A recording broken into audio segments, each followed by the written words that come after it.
Alors, on demande précisément au président François Hollande de s'expliquer. S'expliquer tout d'abord sur le mensonge d'État auquel on a eu droit. Vous êtes tous témoins, vous avez entendu lorsque le préfet nous expliquait que l'Italie n'avait pas notifié la fièvre catarrhale de Sardaigne.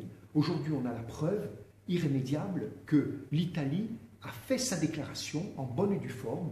C'est sur le site Europa, officiel de l'Europe. Tout le monde peut aller le consulter. D'ailleurs, vous retrouverez la déclaration que la France a faite concernant la fièvre catarrhale en Corse. Et sur le même site, vous retrouverez que le 11 avril, l'Italie avait notifié la fièvre catarrhale en Sardaigne. Elle est à 3 niveaux, très simple. Tout d'abord, on demande à ce que François Hollande s'explique. Pas question qu'on puisse aujourd'hui mentir à une profession, même si on est petit, on est une filière économique faible, on n'a pas le droit de nous mentir comme ça, d'une manière aussi éhontée. Je veux dire, on ne peut pas venir ici commémorer les anciens et venir mépriser les enfants. C'est pas possible. Ça, c'est le premier point. Le deuxième point, on demande à savoir, est-ce que le pourquoi de ce manque de réactivité face à cette notification, est-ce que c'est une erreur d'un fonctionnaire ou est-ce que c'est une stratégie de l'État? Très clairement, quelle stratégie l'État a pour la fièvre catarrhale en Corse et plus généralement même pour le développement agricole et le développement de son élevage. Et enfin, le troisième point, nous on demande quand, comment, dans les plus brefs délais, on réfléchit à la mise en place d'une nouvelle gouvernance sanitaire pour la Corse.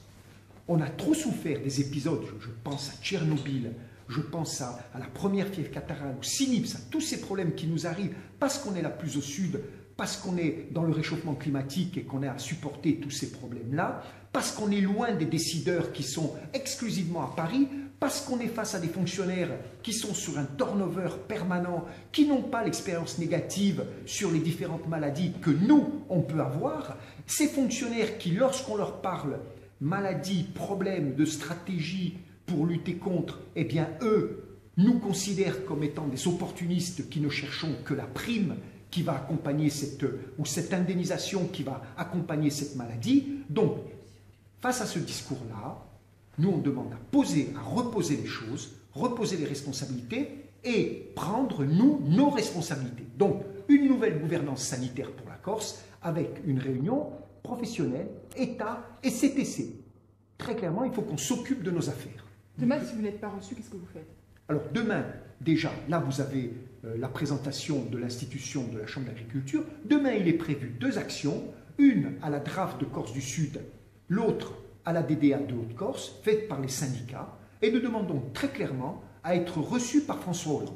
Sur l'autre point notamment, qui est la PAC, et la non-reconnaissance de la spécificité de la Corse dans la nouvelle PAC. Là aussi, c'est une information qui nous est arrivée hier, donc c'est pour ça qu'on réagit d'une manière un petit peu spontanée, un petit peu dans la réaction, hein, mais très clairement, rien n'a été pensé, rien n'a été fait de spécifique pour la Corse. On est les derniers au niveau des aides à l'hectare, malgré la volonté de l'Union européenne. On est les derniers et on restera de nouveau les derniers.